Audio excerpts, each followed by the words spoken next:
let's do the, I think the next thing we have is the HEAL briefing.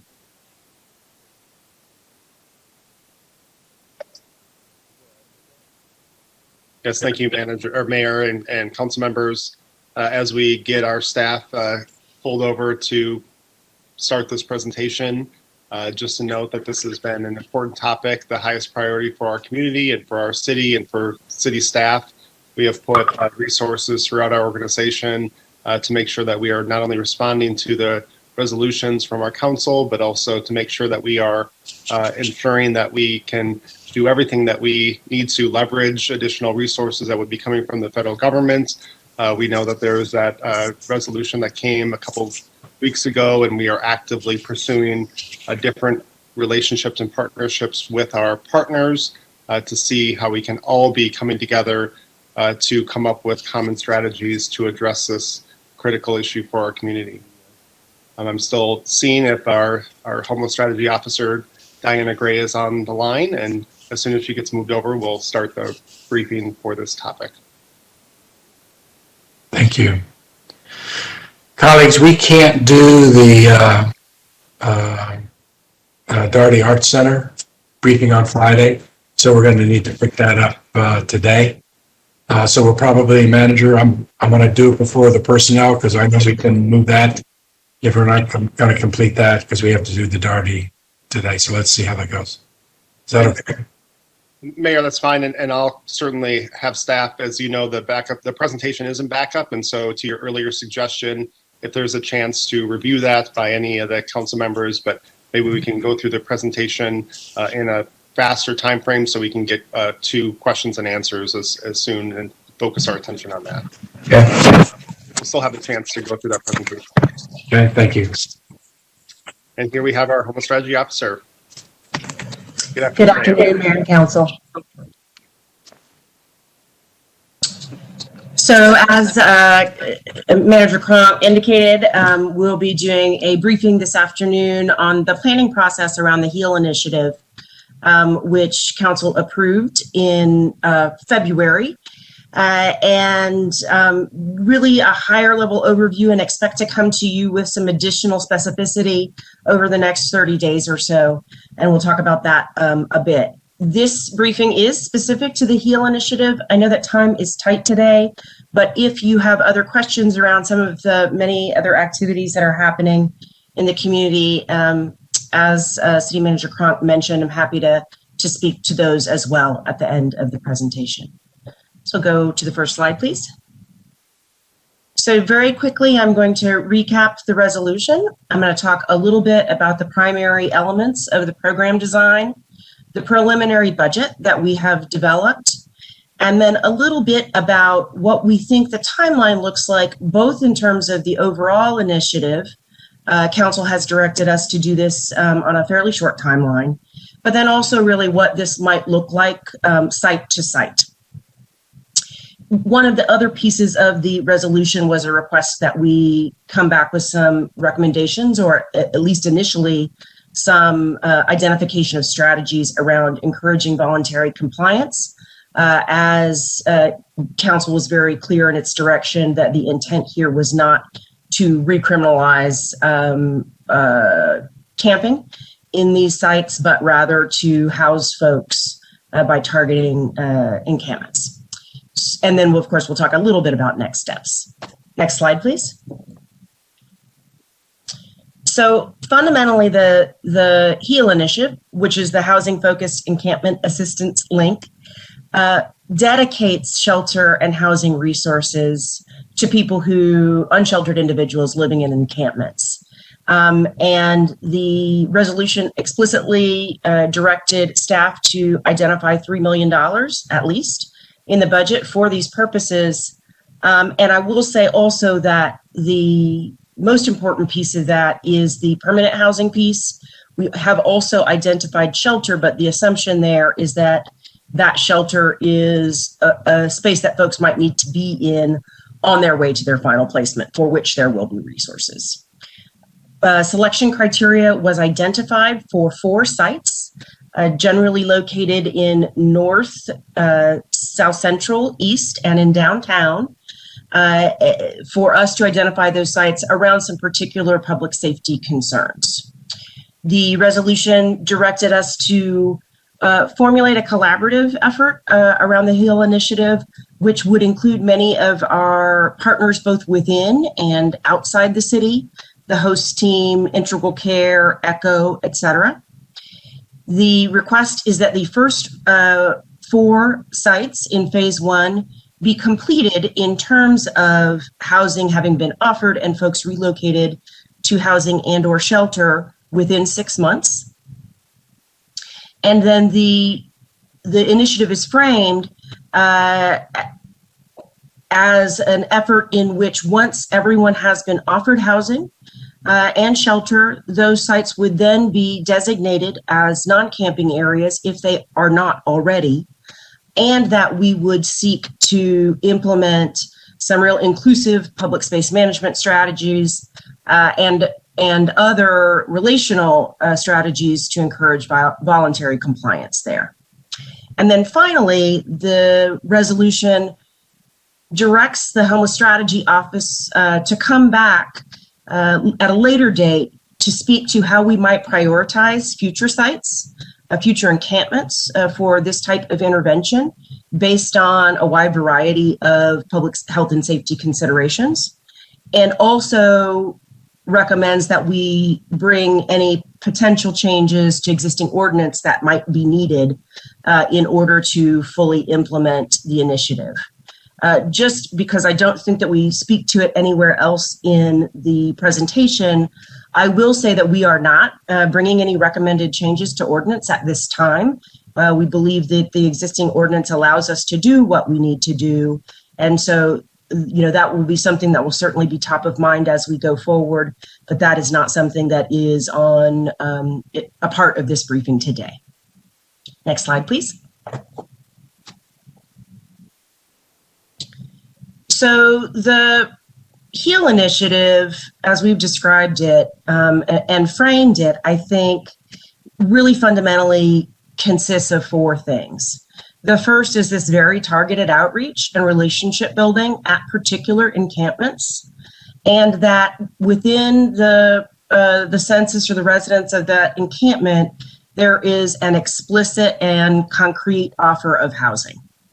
And that should folks need a place to be until that permanent housing is located, that temporary shelter is also offered and is dedicated to the program.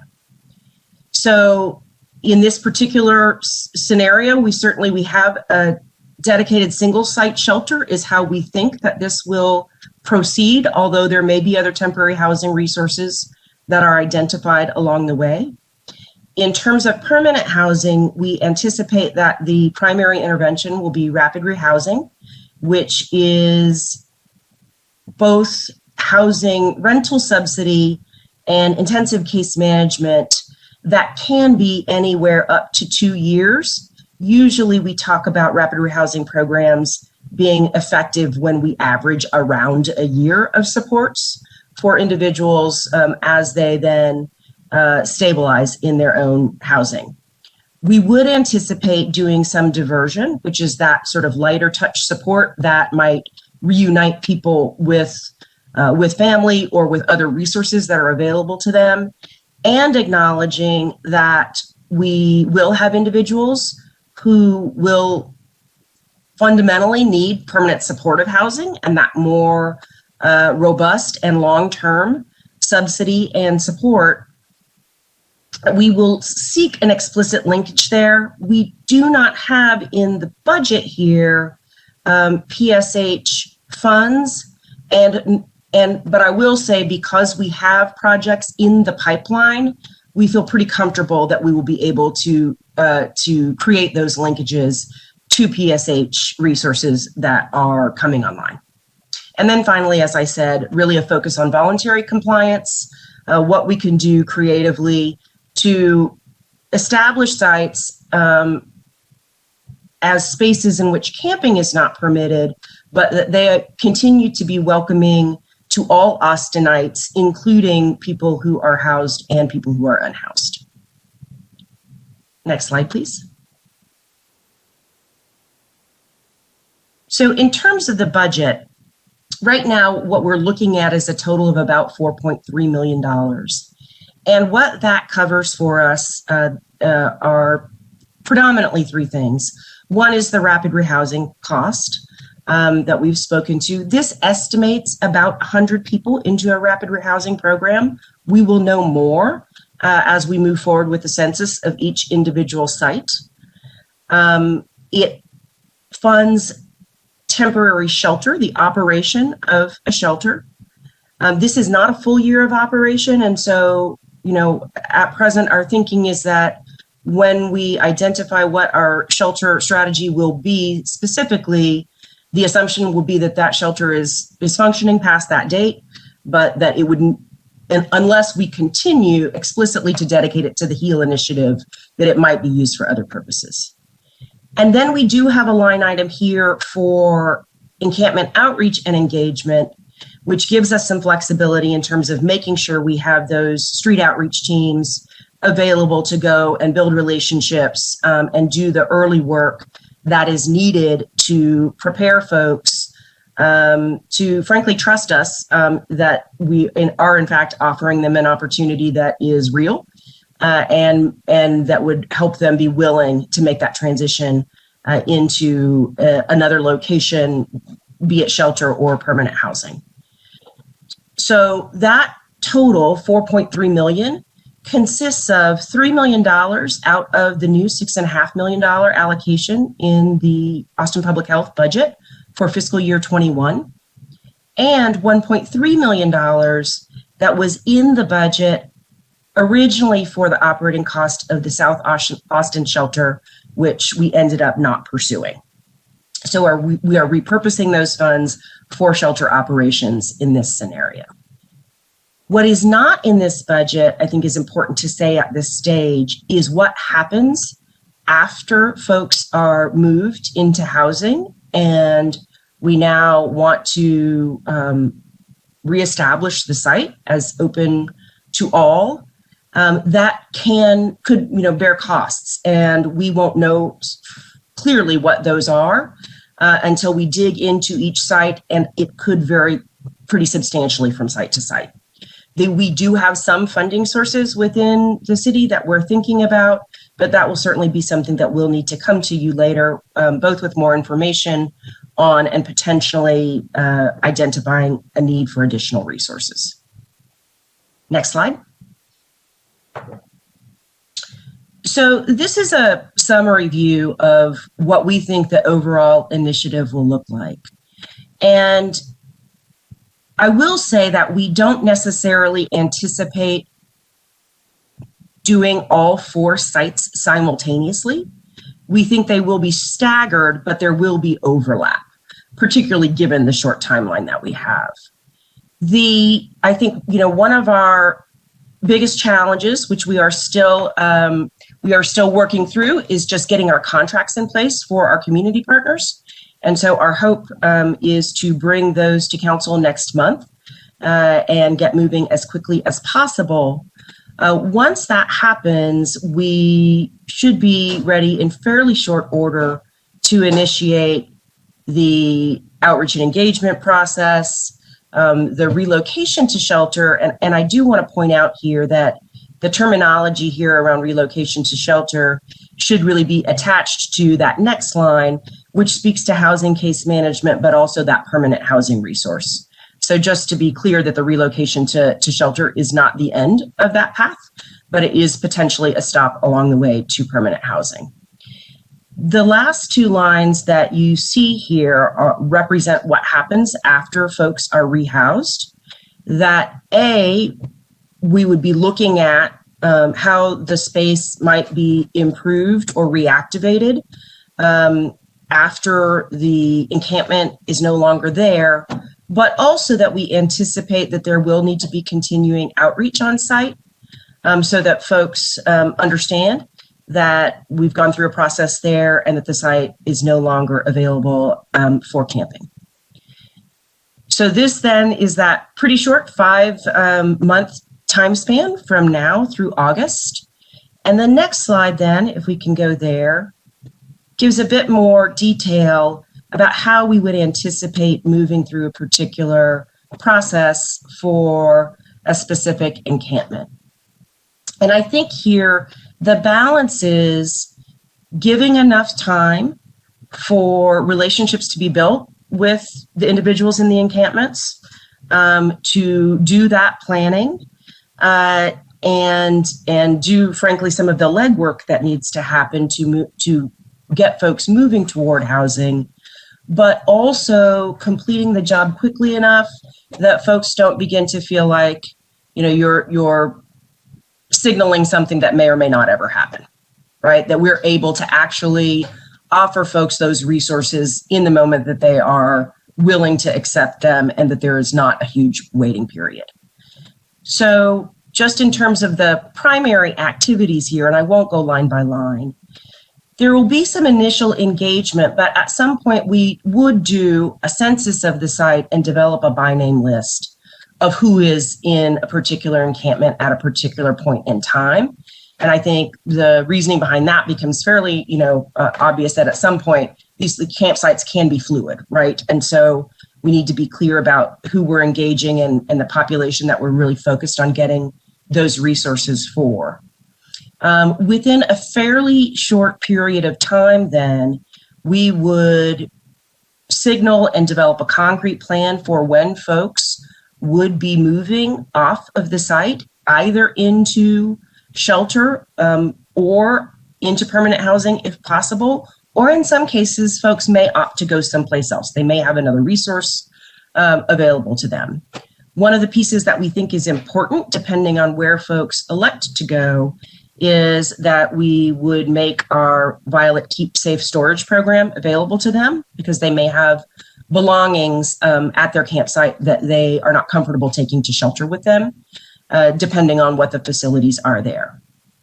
And then that once they are in shelter, that sort of in week 4, we start the process of working with the site explicitly, but also what is not represented on this timeline is the process then for moving people quickly from shelter into housing. We would not anticipate this being a long shelter stay, because we are dedicating resources on the back end for people to locate and have rental supports and services in permanent housing in the rental market. Next slide. So one of the real challenges I think that council charged us with was identifying ways that we could, in good faith, really promote voluntary compliance and work with people experiencing homelessness and all of the neighbors to create and maintain these spaces where they are public spaces as a shared space. And again, I think I want to stress also that this is shared space, and it, should continue to allow for use by people experiencing homelessness, but not as an encampment, right? Neighbors have access to the resources in the neighborhood. So first and foremost here, we spoke about individual street outreach to individuals in encampments, but we would anticipate, being quite consistent and communicating in a number of ways over the course of the effort, both temporary and permanent signage, printed materials, repeated visits, etc.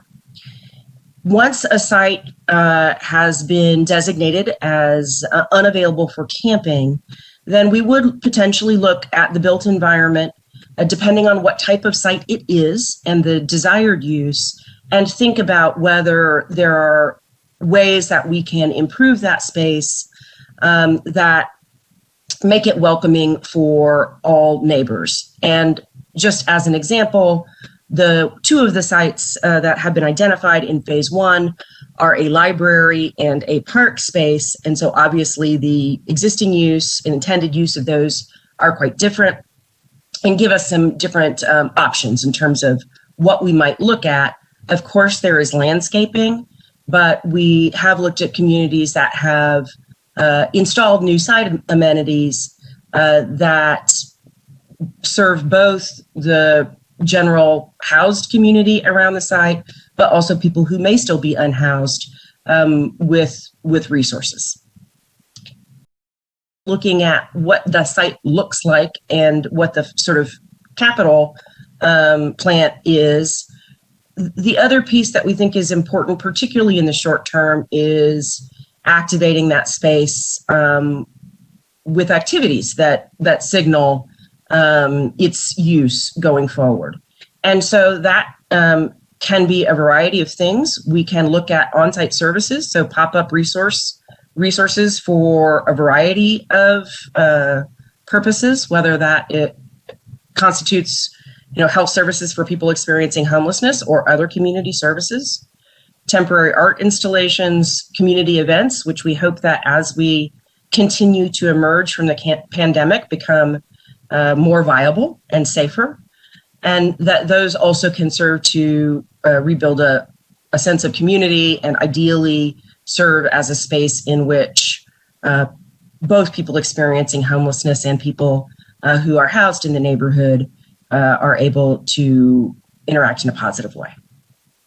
And then finally, we do acknowledge that there will be times and particular sites where restricting access will be necessary.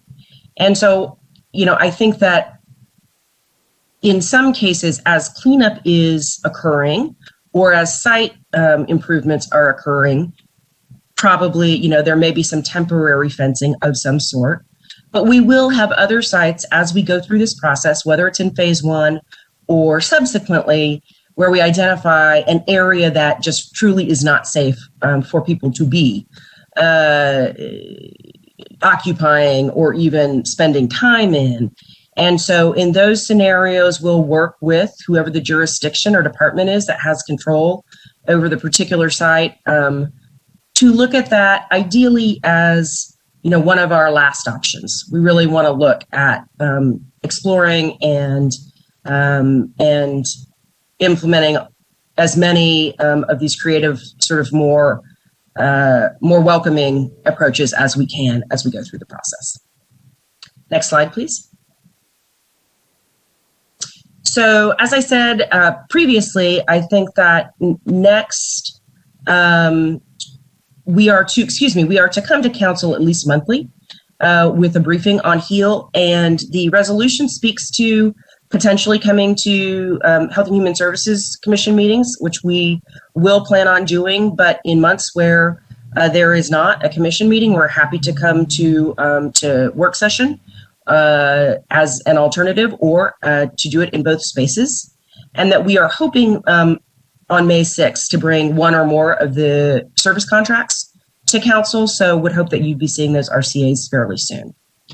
And in the interim, we're continuing and we'll be formally convening the HEAL Collaborative within the next couple of weeks. We have been meeting with individual members of that collaborative as we've been planning, and really then digging into the 4 individual sites and understanding what our options are there for the longer term planning.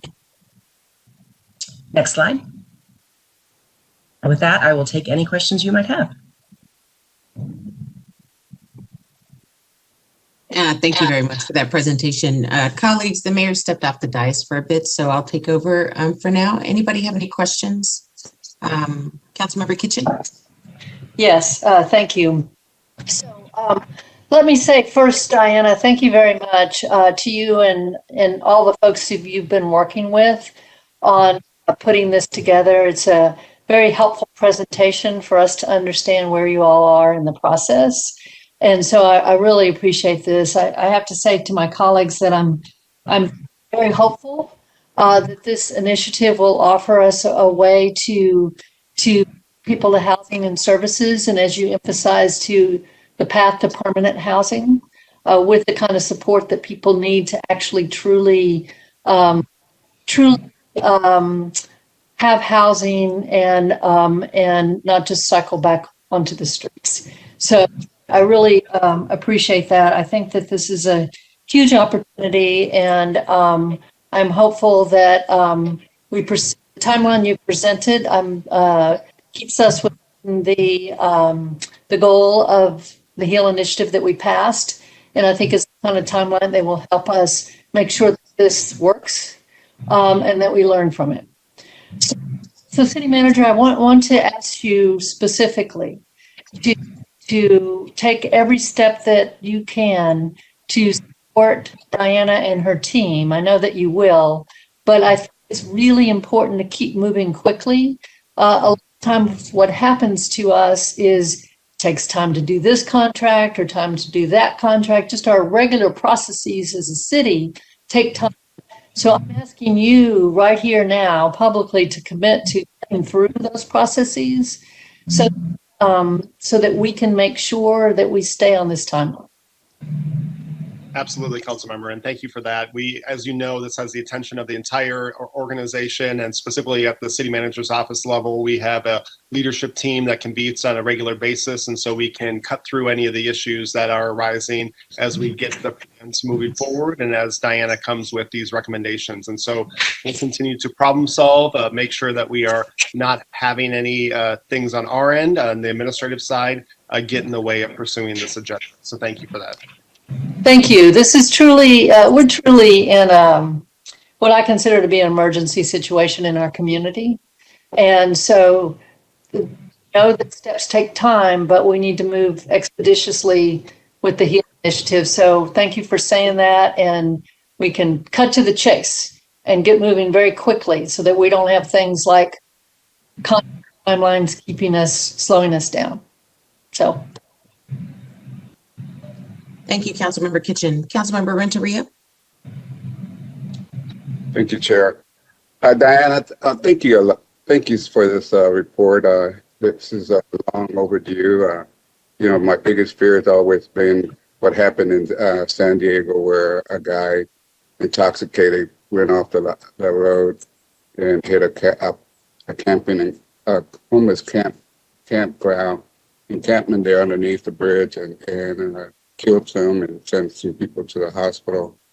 And then also we always worry about whether, you know, the fires that these people that are trying to deal with cooking and surviving and getting a little heat, you know, and accidentally spreading like it did earlier in the stories that we had there were 3 major fires that in 24 hours. So those are the kind of things that we're trying to prevent. But when you're also dealing there at a library, the neighbors around there want to participate in the restoring the site.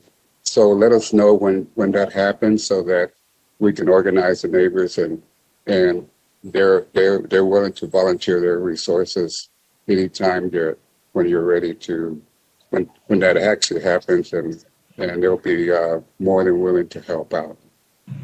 Thank you, council member. And I appreciate you bringing that up because I believe I skimmed over it a bit. One of the explicit pieces of our sort of plan for each site is that we will do some neighborhood engagement in a sensitive way to talk about how we can both have neighbors help their unhoused neighbors as they move into housing, and then also looking at that site after it has been transitioned to a public space that is no longer utilized for camping.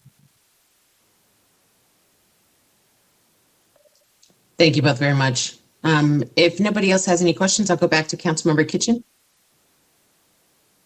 Councilmember Kitchen. Yeah, I just wanted to emphasize, thank you, Councilmember Renteria, for mentioning that, and also Diana Gray. I know that our neighbors care about people who are unhoused, and this kind of initiative offers some opportunities for neighbors to help people with their housing. So, for example, it could be as simple as neighbors putting together welcome kits for people to take with them to their new housing. It'll vary, of course, by location, but I know that the neighbors in District 5 and neighbors around the areas that we're thinking of for District 5 are interested in helping people, and this provides a route. So thank you. Thank you, Councilmember Kitchen. Are there any more questions? It looks like Councilmember Tobo.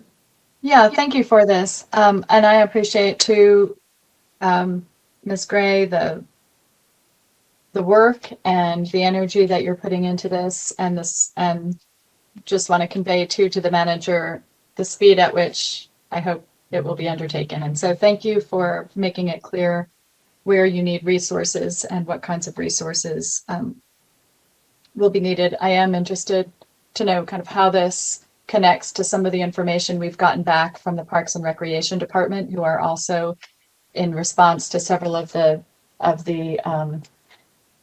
area. There are, as we all know, encampments on parkland, which is not currently allowed under the ordinance. And so in communication with the Parks and Recreation Department, they've indicated that they are in need of resources, more resources to work with those individuals in encampments and parkland, and especially in connecting them to housing resources. And so I'm interested in understanding, maybe not right this second, but how the HEAL Collaborative is it, are they on two parallel paths, or is part of this overall conversation? I'm hopeful that one of the encampments, and I think it was specified in the resolution, is on parkland, so I'm sure that they will be part of that conversation. But I do think it's really important that we have a very clear conversation with as a city about the resources that are necessary to be sure that you get everything you need, Ms. Gray, to make sure that we're successfully connecting individuals with housing.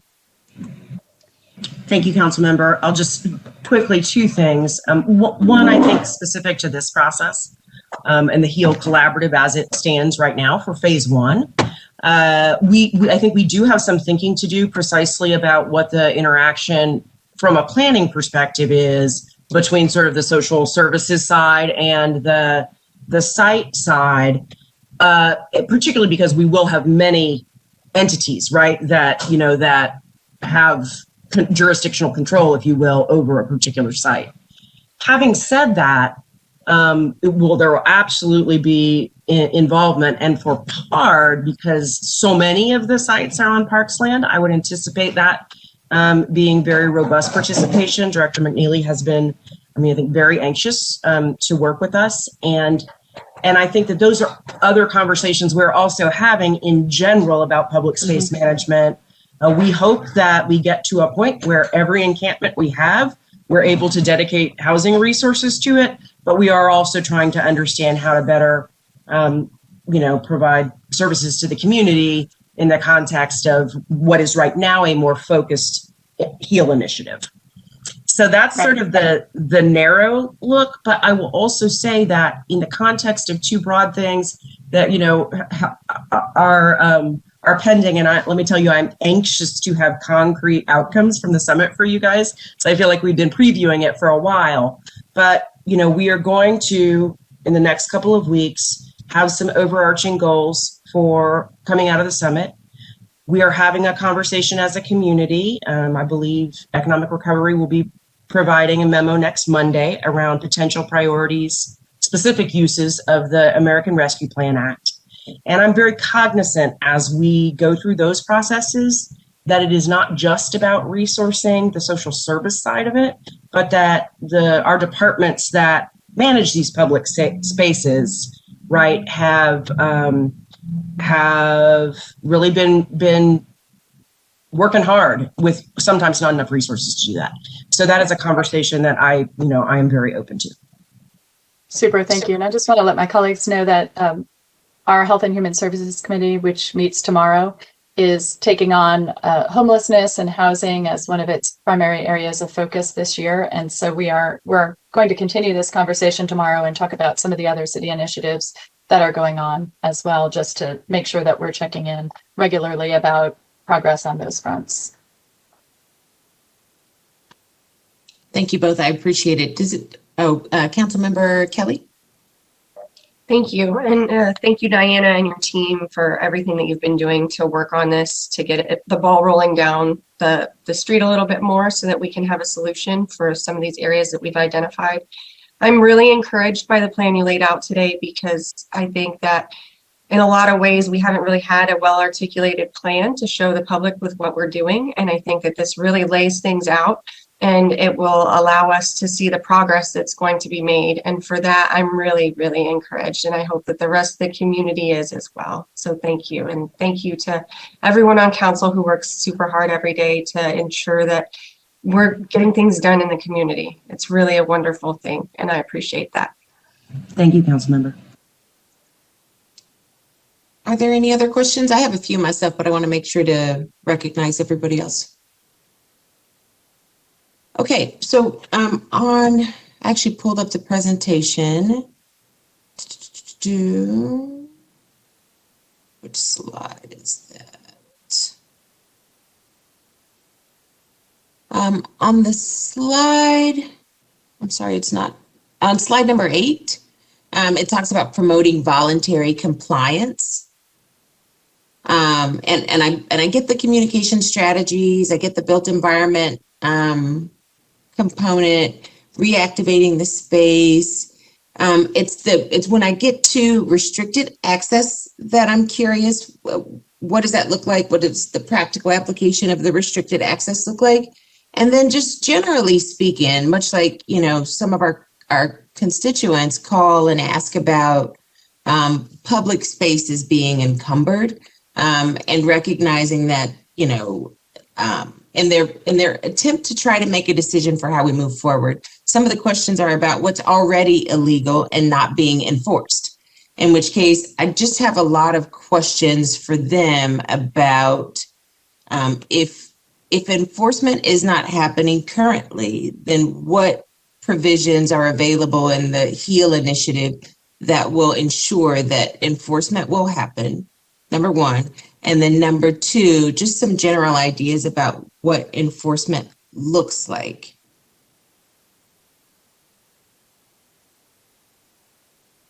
I think you're muted. It sounds passionate though, or it looks. It was, what I said was really smart. Yes. So in terms of restricted access, I mean, I think from the most sort of simple interpretation of that is that there could be fencing, right? In certain scenarios where we've really determined it's not safe. And one would hope that in cases where that is deemed necessary, we're working to, you know, make that something that fits in with the neighborhood, right? And is not, I think is conducive to the feeling, but still being a public space and, you know, that is used around that and not just a big chain link fence. So that I think is the primary expression of that. But I will say that I think there are a lot more, you know, there are other creative ways to do that. I am not a designer, but, you know, there may be scenarios in which we do need to keep people from entering a particular space. Right. Now you're on mute.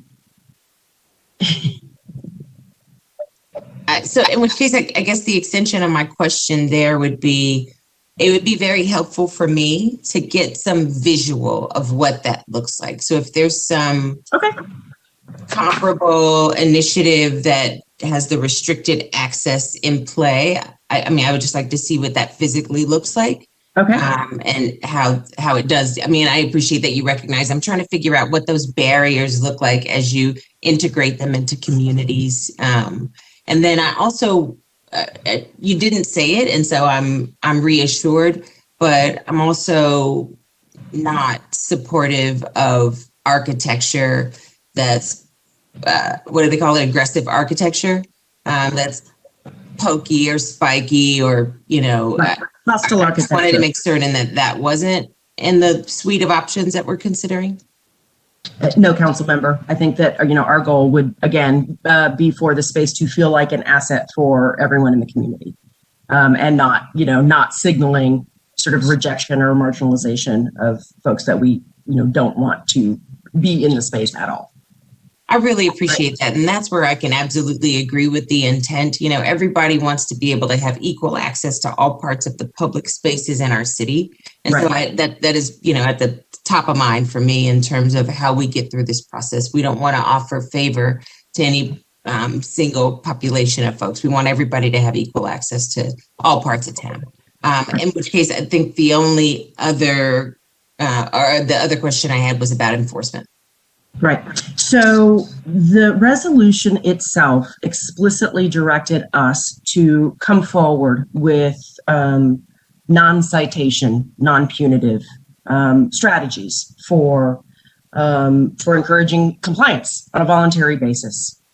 And so this question of enforcement is something that is, I think, a very active conversation in our community overall, right? Not limited to the HEAL initiative, but in this particular space, we have been directed as HSD to maximize our utilization and recommendation of strategies that can minimize the need for, enforcement per se.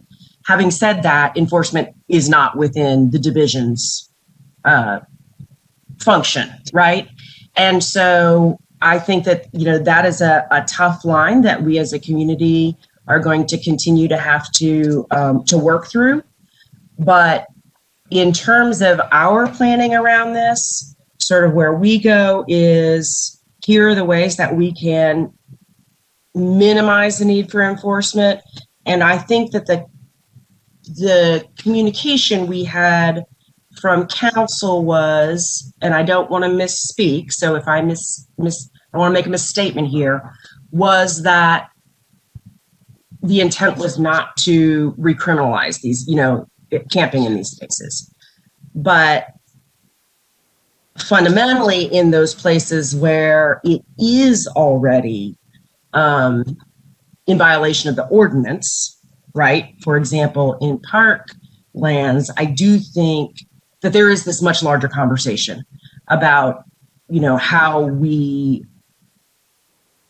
respond to what is in our ordinance now, particularly in a scenario in which, again, we are emerging from the worst, we hope, of the pandemic. We have, for the last year, been following CDC guidelines around we don't break up campsites just to move them to another camping site, right? Because the CDC acknowledged that could create some danger of virus transmission.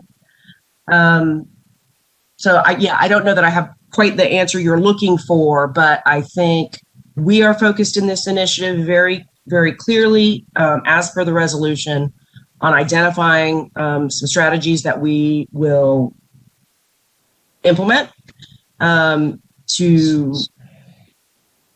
ideally get voluntary compliance on these sites. And then I expect that you as a council will be having, other conversations about enforcement in different ways as you look at the existing ordinance and, particularly as the pandemic, one would hope, diminishes. I really appreciate that. Thank you very much. I think you already acknowledged, though, it doesn't quite get to the answer I was looking for. And in large part, that answer that I'm looking for, one, it's for me, obviously, but it also, to be able to accurately convey what it is that we're doing as a body to our constituents. And so some of the specific questions that I'm getting, your response doesn't offer me the opportunity to give an accurate and thorough response.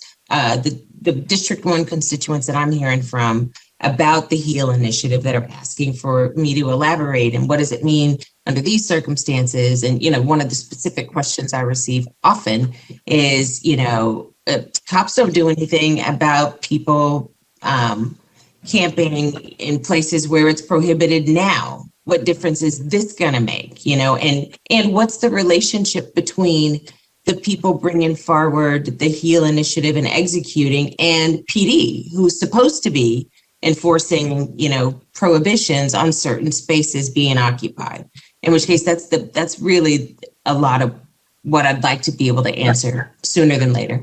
Right. Thank you. Absolutely. Sure. And so I will simply say that I think, Chief Chacon has been a great partner in this, even before being named as interim chief. And I do think that, part of perhaps my hesitation there is I don't think it's appropriate for me to answer on behalf of the police department. And so perhaps we can work together and answer those questions, either, whether that is offline or in another briefing at some point. That'd be very helpful. Thank you very much.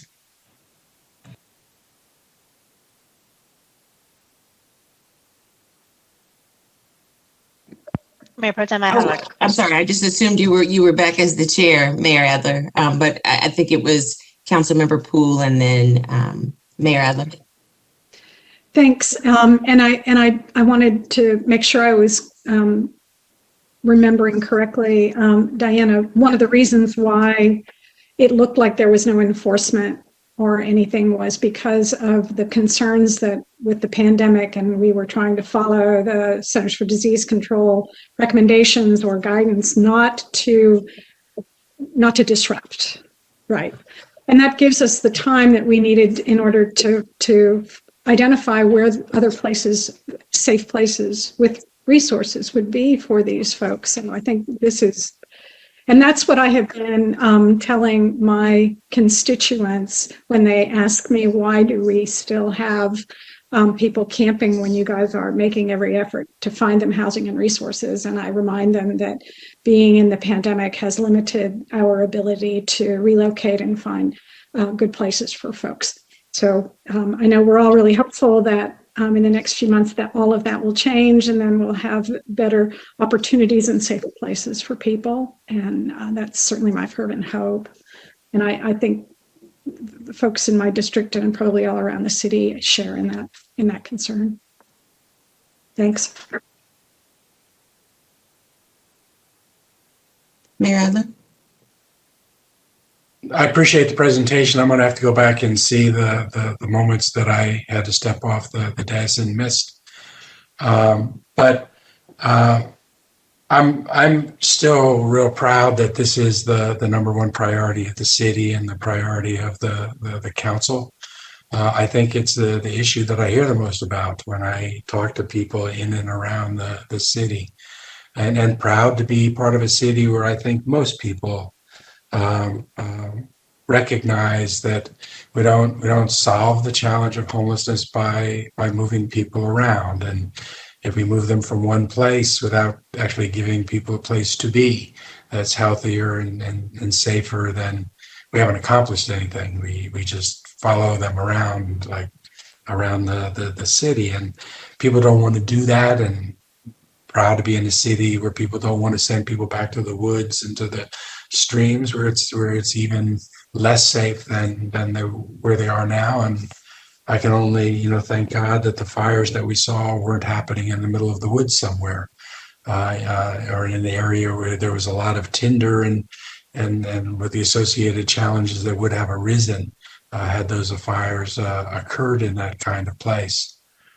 But I also recognize we have a community that's impatient for us to help people get housed and move to a better, safer place than the tents that they see.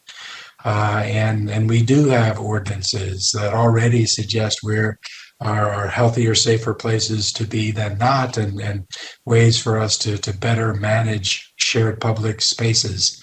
Obviously, COVID has put us back a year because the CDC has told us not to move people. And obviously the community has seen that. But I think it's a valid thing for the community to expect more of us, and a different choice than just sending people back to the woods and the streams, but also getting people out of tents and out from under our bridges.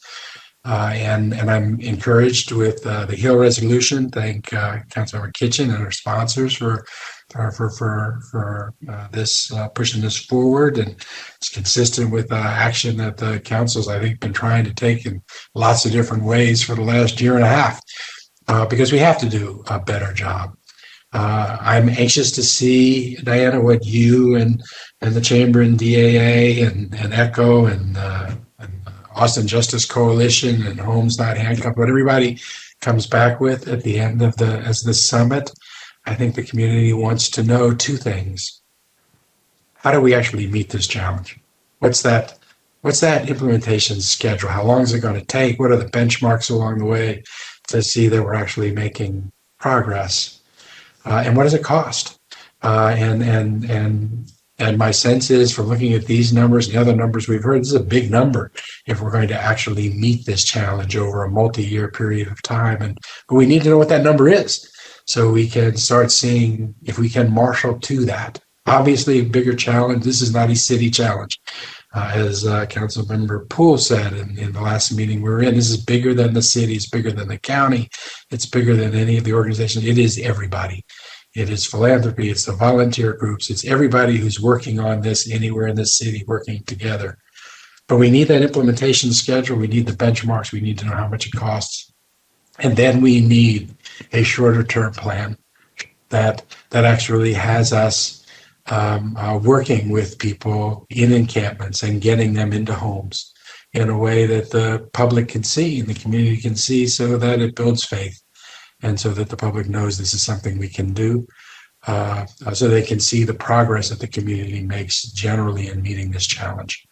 And I think we're in a really unique period of time because we have the resolve of the community in ways that unlike anything I've seen before. We have financial resources that seem to be coming to bear that are available to us in ways not before. We have more and more people willing to work together on a holistic plan, recognizing all of the realities involved. I think this is a part of that and an important part of that. And I appreciate, Diana, the work that you and the staff are doing. I look forward to seeing what comes forth over the next couple of weeks.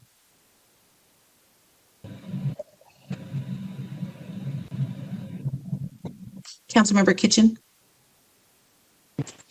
I wasn't sure if Councilmember Alter, did she have her hand up first? I didn't see, but I'm happy to recognize Councilmember Alter and then Councilmember Kitchen. Okay. Thank you, colleagues. So I appreciate this presentation and the work here, and I like this direction of really moving people into housing and being targeted in ways that we can see movement.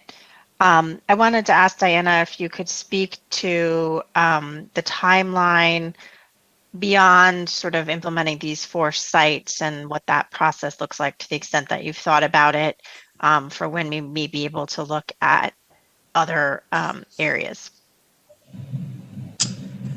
So I think that it works well that it winds us up about the end of the fiscal year, right? We have provided funding for the people who are housed during essentially this fiscal year, who would stay housed. They will continue to be provided resources, but of course we'll need to identify additional resources if we're going to do other encampments. I believe that there are good options on the table for doing that. So I think that is entirely possible. We would simply, I think, want to look at, what our scale was, right? And what that meant in terms of the partners we needed to bring to the table and sort of that implementation structure. But we have an opportunity to, as Councilmember Kitchen mentioned, to learn through this process, and I'm sure we will, about what we are doing well that works and what we need to have a course correction on in some cases. And so, in my mind, it doesn't seem like a huge lift to me to scale the initiative, in an iterative fashion, depending on how, what kind of resources we have and what our goals are around how many folks we are rehousing and sheltering. Thank you, I appreciate that. And then the other thing that I wanted to just add was to second some of the comments of Councilmember Tovo and perhaps others who have emphasized the importance of making sure that our Parks Department has the resources it needs. The Parks Department has been challenged in a lot of ways by where we're at, and just really we need city management to recognize those strains and help provide the resources so that the Parks Department can do its job with staff and resources that it needs that are dedicated to homeless, if that's what needs to happen. Because right now we're diverting other resources without being mindful of how we're doing that, and we're stretching people really thin without giving them the supports that they need to do the jobs that we're asking of them. Thank you, Councilmember Alter. I think it was Councilmember Kitchen, Councilmember Tovo, and then Councilmember Kelly. Yes, so two things. First, I wanted to emphasize what the mayor had said and others had said too. I think you mentioned it, Diana. We have a huge opportunity with the summit and also with the rescue plan, at least in part, a combination of what comes out of the summit combined with combined dollars with the rescue plan with the county to take the HEAL initiative to scale. The HEAL initiative, of course, is a piece of what we're doing for homeless individuals. It's not everything, but it could prove to be a very effective approach for helping people get housing, encampment by encampment. And so having dollars available through the rescue plan, combined with the kinds of timeline and resources that may come out of the summit, I think gives us the potential to, potential to really take this approach to scale. And I want to thank the mayor for he's been working hard, his leadership on the summit, and also for the resolution that he brought regarding the American Rescue Plan and this idea of really working big in a transformational way with those funds. So there's potential there. And as you said, Diana, it's quite possible. I can see, as well as you said, I can see a path for phase 2, 3, and beyond on the HEAL initiative. The second thing I wanted to point out and thank you for is the work that you did. It's in your backup, but the work that you guys have done with the Homelessness Advisory Council. The survey that you did with them and the conversation you did with them about the HEAL initiative, I found it particularly interesting and hopeful, I guess, the advice that they gave on what would make someone comfortable accepting housing or shelter. Because, we always talk about and we understand how difficult it can be for someone who's on the streets to have the trust to take that step towards housing. But I thought that the things that they said in the survey that you took, particularly the last two items where they talked about what's really important is offering something of value that helps a person see that they're on a path for the future and that gives them hope. And so to me, that's what we're all about here, is giving people hope, giving them a real path to housing in a quick way, in a way that they can trust. So I wanted to thank you for reaching out to the Homelessness Advisory Council. I think that they are in a very, they live this, they know this. And so hearing these words from them, I think is very impactful. Yes, we value their input immensely. Thank you, Councilmember. Thank you, Councilmember Kitchen. Councilmember Tovo, and then Councilmember Kelly.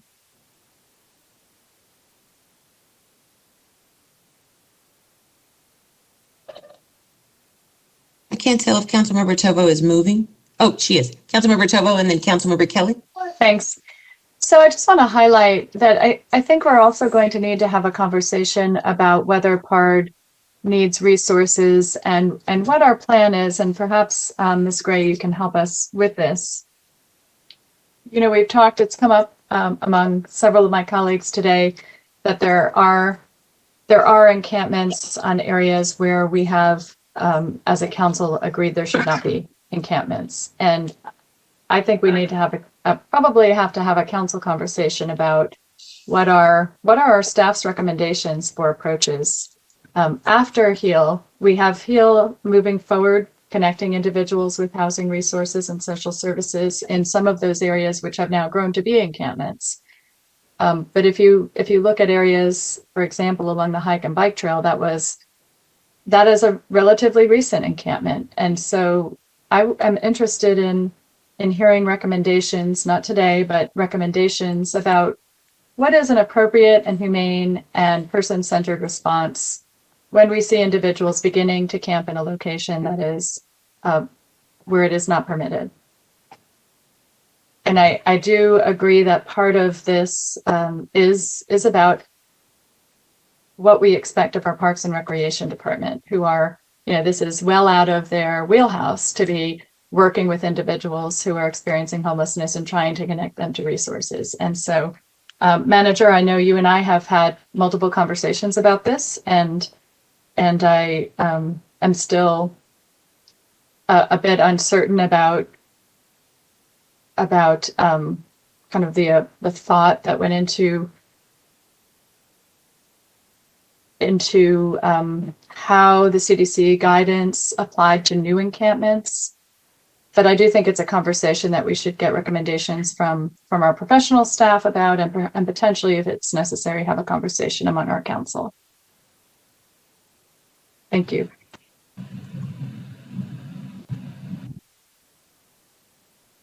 Sorry about that. Councilmember Kelly? Thank you. And again, I want to stress that this is the most safe and compassionate way to really approach the situation with our homeless neighbors.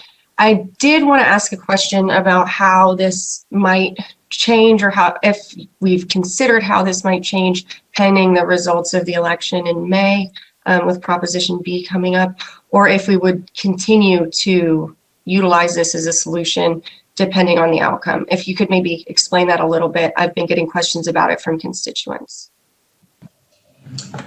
So I want to be careful because as a public servant, I won't speak to the outcome of an election. However, I think that the core work of HEAL, which is outreach, engagement, housing, goes forward, right? In my mind, I don't see anything on the horizon that would suggest a barrier to us doing outreach and moving folks into housing or shelter.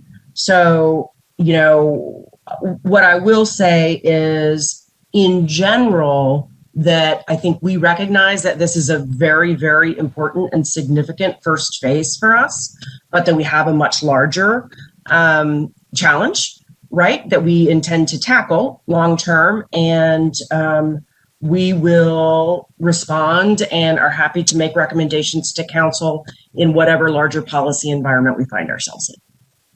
Thank you. And I think that that's like the bigger message here, is that HEAL is bigger than anything that's on a ballot, because regardless of what we do, we are helping our unhoused neighbors get access to housing, which is ultimately what's needed to help solve the issue at hand. And then lifting them out of that is also important, out of their situation, giving them a hand up. And so I'm really, really excited about the HEAL initiative, and it starts now, which is what's really, really important for our community. So thank you again. I believe I saw Councilmember Ellis's hand. Yes, thank you, Mayor Pro Tem. I wanted to echo the sentiments of Councilmember Tovo.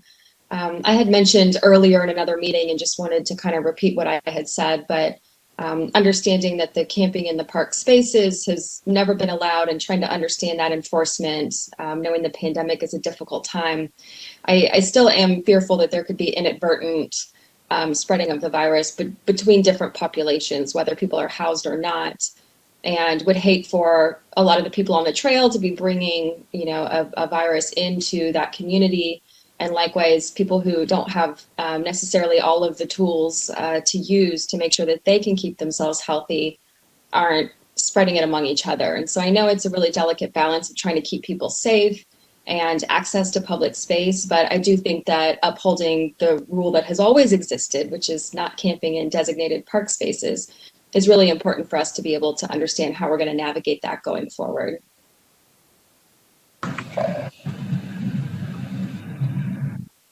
Okay.